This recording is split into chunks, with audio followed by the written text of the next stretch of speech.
સુરતમાં થોડા દિવસો અગાઉ એક મહિલાની હત્યા થઈ હોવાનું સામે આવ્યું હતું. હોટલમાં એડવોકેટ મહિલાની હત્યા તેના પતિએ કરી હોવાનું સામે આવ્યું છે.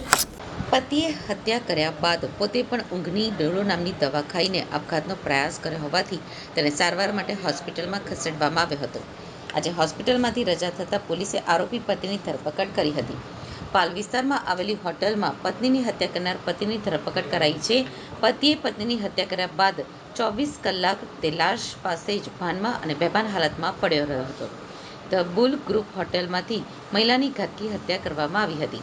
મહિલા વકીલાતનો અને તેનો પતિ સીએના અભ્યાસની સાથે વ્યવસાય સાથે સંકળાયેલો હતો. જોકે બંને વચ્ચે લગ્ન અગાઉ પણ પ્રેમ હતો અને લગ્નના 1.5 વર્ષમાં જ માથાકૂટ વધારે થતી હોવાથી હત્યા થઈ હતી. પોલીસ અધિકારીએ કહ્યું હતું કે રોહિત કાટકરે લવ મેરેજ કર્યા હતા. બંને વચ્ચે અણબનાવ હોવાથી છૂટા થયા હતા અને પાછા ભેગા થયા હતા.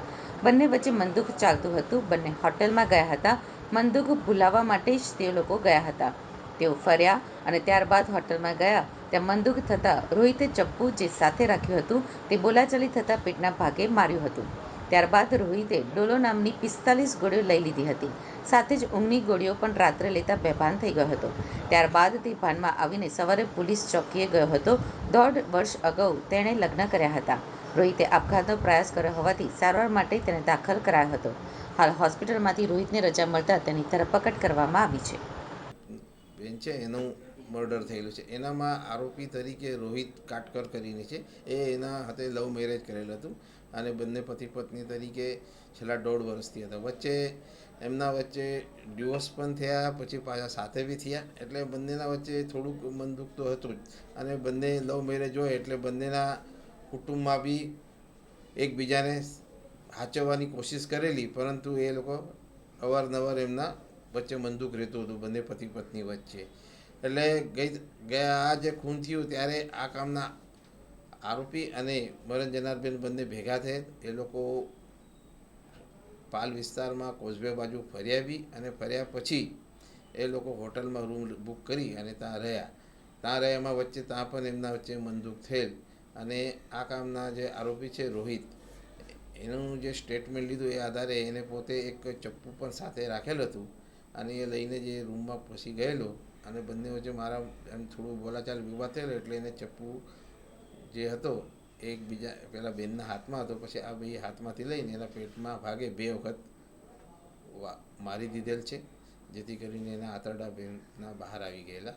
ત્યારબાદ શરીરના બીજા ભાગે પણ ઈજાના નિશાન થયેલ છે, જેથી એ બેનનું ખૂન થયું. પછી આને થોડું લાગી આવતા એને ડોલો નામની ગોળીઓ આવે છે એ 45 જેવી સવારે લઈ લીધેલી.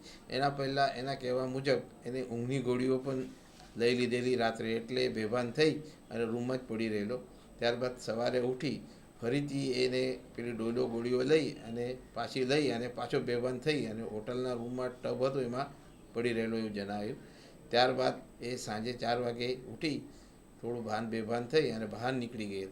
ત્યારબાદ આરોપી અડાજણ પોલીસ ચોકી ઉપર બી ગયેલો. એ દરમિયાન એના ઘરવાળાએ એની મિસિંગ કમ્પ્લેન બાબતે બી પોલીસ સ્ટેશન અડાજણમાં જાણ કરેલી. એ દરમિયાન આ આરોપી બી આવી હતો. પછી પોલીસને જાણવા મળેલ કે આ પ્રકારનો બનાવ બનેલો છે, જેથી પોલીસ હોટલ પર જઈ અને પોલીસે ખૂનનો ગુનો દાખલ કરેલ છે. આરોપી પોતે અત્યારે સીએની અભ્યાસ કરે છે અને જે મરણ જનાર બેન હતા એ એડવોકેટ હતા. આ બંનેના વચ્ચે કેટલા ટાઈમથી સંબંધ છે? 1.5 વર્ષથી એ લોકો લગ્ન થયેલ હતું. અગાઉ પણ એમનું પ્રેમ હતો જ, પણ પછી એમને 1.5 વર્ષ પહેલાં 2022ના ડિસેમ્બર મહિનામાં એમને લવ મેરેજ કરેલા.